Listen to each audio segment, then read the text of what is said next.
Hello दोस्तों ये problem है हमारे पास में वेव मोशन से रिलेटेड और नीट 2016 में 2016 में आया हुआ क्वेश्चन है।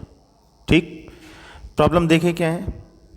A uniform rope of length L and mass M1 Hanks vertically from a rigid support. एक रिजिड सपोर्ट से L लेंथ और M1 मास की एक यूनिफॉर्म रोप लटकी हुई है, रस्सी लटकी हुई है। A block of mass M2 is attach to the free end of the rope. Free end से M2 मास के ब्लॉक को हमने अटैच किया हुआ है, फिगर में हमने उस चीज़ को शो किया हुआ है। तो रोप का मास हमने M1 ले लिया, नीचे जो ब्लॉक लटका हुआ है उसका मास M2 ले लिया। और transverse pulse of wavelength lambda 1 is produced at the lower end of the rope. नीचे हमने एक वेव पल्स क्रिएट किया जिसका वेवलेंथ लैम्बडा 1 है, तो वो वेव पल्स ट्रैवल करता वो ऊपर की तरफ जाएगा, टॉप एंड तक जाएगा। The wavelength of the pulse when it reaches the top of the rope is lambda 2। B point पर पहुंचने पर, फिगर में देखिए, बी पॉइंट पर पहुंचने पर उसका जो वेवलेंथ है वो लैम्बडा 2 हो जाता है। तो हमको लैम्बडा 2 और लैम्बडा 1 का रेशियो कैलकुलेट करना है। तो बेसिक फार्मूला बेस्ड प्रॉब्लम है, कोई बहुत खास बात नहीं है। देख लेते हैं एक बार।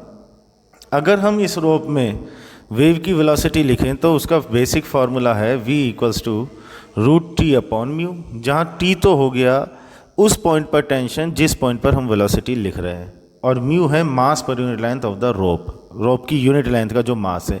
जैसे इस केस में बात करेंगे तो M1 अपॉन L आ जाएगा। हालांकि ये वैल्यू पुट करने की हमको ज़रूरत नहीं पड़ेगी क्योंकि रेशियो चाहिए। ए एंड पर अगर बात करें, मतलब लोअर एंड पर अगर हम बात करें, तो वहाँ टेंशन देखो ध्यान से, जो T1 है, क्या ये टेंशन इस वेट M2G के इक्वल आएगा?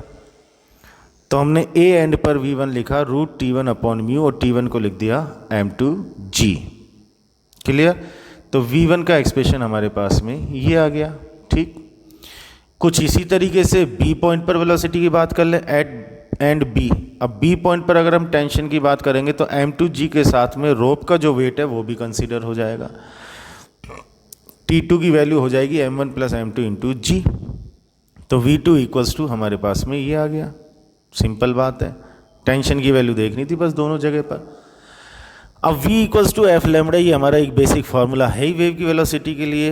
नीचे से ऊपर तक ट्रैवल करने में वेवलेंथ चेंज होगा, फ्रीक्वेंसी चेंज नहीं होगी, क्योंकि मीडियम में कोई चेंज नहीं है, इसलिए फ्रीक्वेंसी में कोई चेंज नहीं आएगा। तो यहाँ से अगर हम रेशियो निकालें तो V2 upon V1 equals to lambda 2 upon lambda 1। Lambda 2 upon lambda 1 equals to V1 और V2 की वैल्यूज़ पुट करनी है।